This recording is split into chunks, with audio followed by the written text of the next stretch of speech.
Hey everyone, welcome back to Ontario Gardening. We are on the next day of our series of collecting flower seeds. So this one's a little bit different than most of your seed collecting.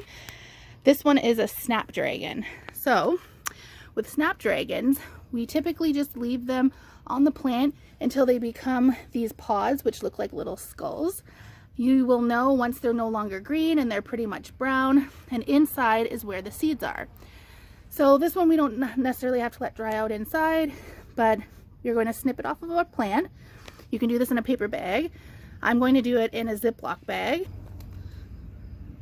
So I've got my Ziploc bag here and just a clean pair of scissors, because you want to make sure these seeds are so tiny and they spill everywhere that you've pretty much put it over the bag and then snip it. You don't really want to snip it and then try and hold it, because the seeds are so tiny and they're just going to come out. So just as it comes out of the bag, you can literally see all of these tiny little seeds, and like look at here in the corner. Those are all seed pods. So we're gonna take this and we're gonna shake it. You're just gonna shake, shake, shake those head until all of those seeds. Do you see that?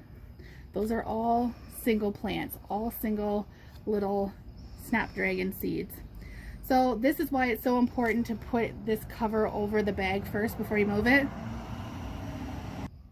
So yes, that's why it's so important to put those little pods inside of something before you start moving it, because had I have tried to just take this off the plant, all of the seeds would have fell to the ground. Now they would have probably direct sowed for next year, which is cool, but if you don't want them in the same spot next year, or you just don't want to mess up Snapdragons the next year, make sure you're doing it.